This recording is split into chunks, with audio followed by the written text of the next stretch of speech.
반갑습니다. 이번 시간에는 이름이 영향력이 있는지, 또 이름으로 개운이 되는지, 그리고 이름에 어떤 기운을 넣어줘야 되는지 같이 알아보겠습니다. 자, 사주팔자, 즉 생년월일시는 선천적인 운명이고,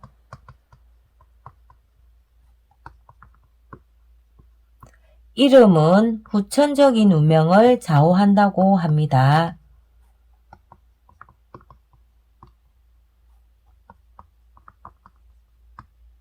자, 그러므로 이름을 잘못 지으면 사주팔자에 큰 해를 주어 삶에 지장을 주게 됩니다. 이름대로 산다는 말도 있습니다.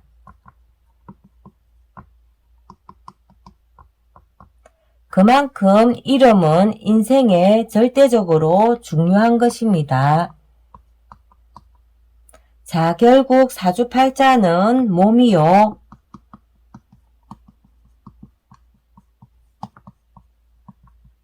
이름은 옷이 되는 것입니다. 그러니 사주팔자를 정확하게 뜯어본 다음 마치 옷치수를 정확하게 재어서 옷을 입혀주는 것입니다. 그래야 바른 이름을 지닐 수 있는 것입니다. 자, 그러니 사주팔자를 모르고 이름을 짓는다는 것은 말이 안 되겠죠. 자, 이름은 본인에게 가장 잘 맞게 지어 쓰게 되면 좋은 운을 얻게 되고 흉운은 막아지는 것입니다. 자, 그러니 장명을 제대로 한다면 분명히 효과가 있습니다. 그래서 요즘 계명을 많이 하죠. 자, 그러려면 반드시 사주팔자를 제대로 읽을 줄 알아야 합니다.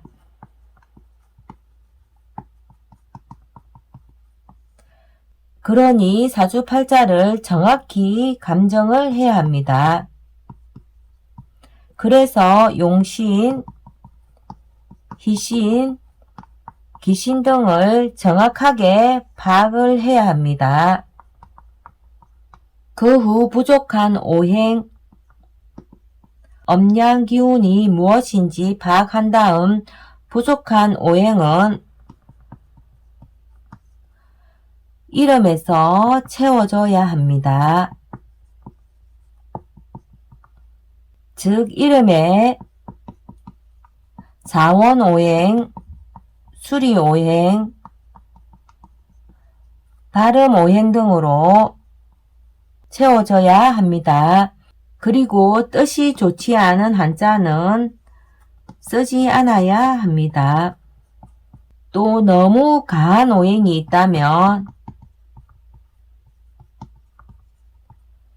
균형을 맞추어 줘야 하기에 이름으로 설을 시켜주어야 합니다. 즉 사주팔자를 균형 있게 중화시켜 주어야 합니다. 자, 사주팔자는 엄양과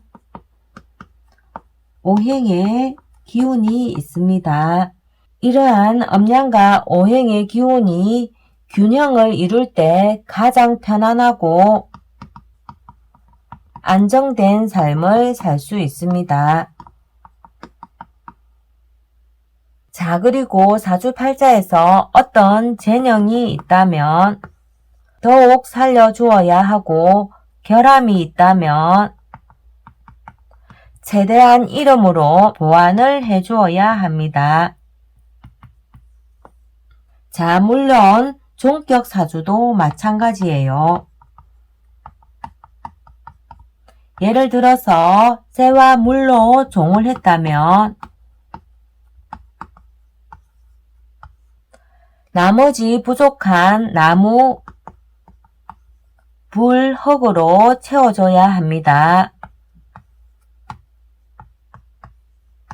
자, 그럼 사주팔자로 이름에 어떤 기운을 넣어줘야 되는지 예를 들어 보겠습니다.